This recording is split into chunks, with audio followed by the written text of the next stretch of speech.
On August 10, 2017, an article was published on Science Daily titled "Scientists Use Gene Editing to Eliminate Viruses in Live Pigs." This particular article talks about the development in transplant medicine for humans based on the advancements made by New & Co. The Science Daily article summarizes the methodology used and the results achieved by the scientists, all the while focusing on the implications in human transplant. The original journal article published by New & Co. in Science magazine on August 10th gives a more thorough explanation of the processes and techniques used by the scientists.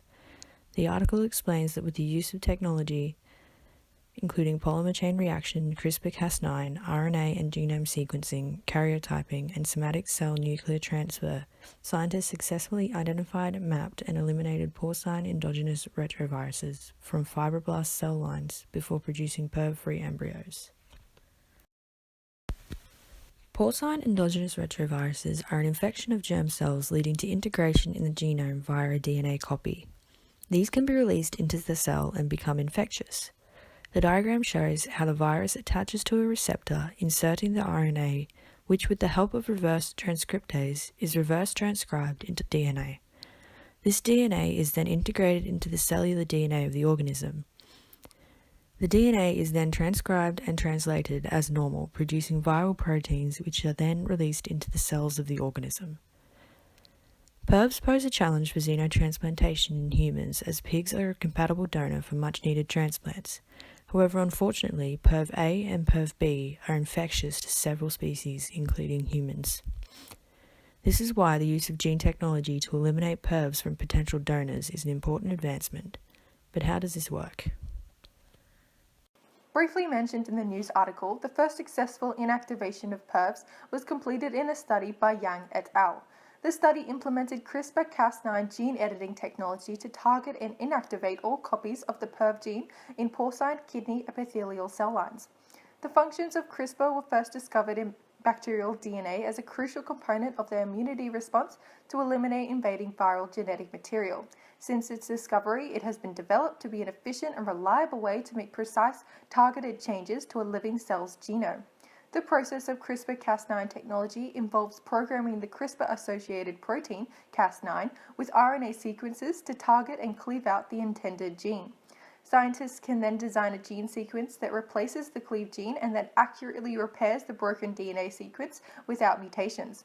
Figure 1 from the Yang et al. Study demonstrated that CRISPR-Cas9 technology enabled the inactivation of all 62 copies of the PERV gene found in the pig genome.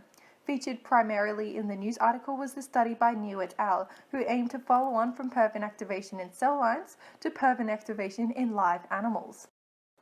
Despite using the same process used in the cell lines, no single-celled clones could be grown with greater than 90% PERV editing efficiency. It was hypothesized that the simultaneous cleaving of the PERV genes was triggering DNA damage-induced apoptosis. Results from Figure 2 show that a cocktail of additional factors related to DNA repair significantly increased Cas9 targeting efficiency.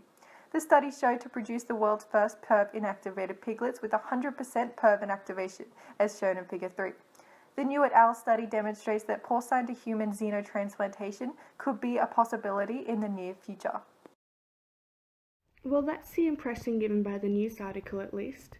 Whilst the article is quite interesting and easy to read even without a knowledge of biology and genetics, the author has only been able to achieve this by simplifying everything, leaving out undesirable yet important information and data. To begin, the article only discusses the issue of PERV transmission. It does not mention the other immunological incompatibilities that we currently face.